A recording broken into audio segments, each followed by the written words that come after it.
Would an extraterrestrial life form, that reality, undermine the atonement? Would Jesus have to become incarnate on that other world, wherever that life form came from, and then die and rise again for the aliens? Again, this is the Thomas Paine question, again, how he used this idea to ridicule Christianity. The answer is no, even though you get a lot of this kind of discussion in the academic literature about the relationship of religion to the extraterrestrial question. People seem to sort of assume that you need another incarnation and you need Jesus to die on other planets. I think this thinking is pretty flawed, frankly deeply flawed, because the Bible is crystal clear that the need for the atoning death of Christ, and obviously then the resurrection, was about humanity. And it's not just about clearing up human guilt. It's about the restoration of Eden. It's about resurrection life in general, in the new heaven and the new earth. Yes, it's the solution to human mortality brought about by human sin and estrangement from God, but the atonement is much wider than that, and that really covers the whole earth and even the cosmos in the biblical mind. It doesn't have to be repeated if there's an extraterrestrial out there. ET is not even in the picture, nor is ET needed for the picture. And again, many assume that this is the case, though, because they've bought into the flawed assumption that ET shares in God's image because ET would be intelligent. Again, the image of God has nothing to do with a particular quality. The image of God is a status given to human beings on earth. It is not a quality. It's a function or a role or a status. So we get this wrong idea about the image of God carried over to the atonement question, and that's really the flaw.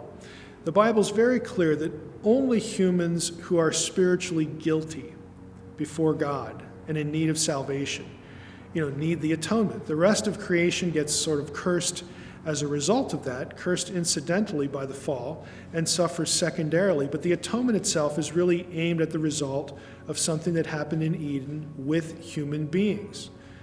Non-human life on earth, like animals, and really non-human life elsewhere, since it peripherally receives the problem of what happened in Eden, could just as well peripherally receive the benefit of Christ's death and resurrection on this planet. There's no need to repeat this sequence of events.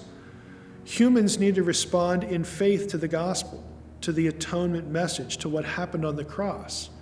But the rest of creation, again, could benefit by default. And so, in theory, E.T. would not need a personal savior because E.T. wasn't part of the fall, because the fall occurred on earth. E.T. is not lumped into the spiritual guilt category, again, that really the atonement is targeting. As part of creation, E.T. could, again, in theory, automatically benefit from Christ's work and be part of a new heaven, a new cosmos, that sort of thing. Again, all of this is speculation, but the Bible actually has this ground covered. In Colossians 1:16, Paul writes that Christ is the firstborn from the dead so that he might come to have first place in everything. For in him all the fullness of God was pleased to dwell. And catch this line. Through him God was pleased to reconcile to himself all things, whether on earth or in heaven, by making peace through the blood of his cross. Now, we could restrict heaven to the spiritual world there, but again, that term is used elsewhere of the heavens. Again, not the spiritual world, but again, the heavenly places, the things that the biblical writers would conceive of as the non-terrestrial world, a non-terrestrial existence. So we could take a verse like Colossians and extrapolate it, again, in theory, if we needed to. Obviously, all of this is speculative because we don't know if there's extraterrestrial life. But the point is that there's no specific reason that the incarnation and the atonement would have to be repeated endlessly in some sort of odd, endless loop if there were extraterrestrial life forms out there. Again, all of that could be covered, all of that could benefit peripherally from the atonement, as Colossians 1:16 may suggest.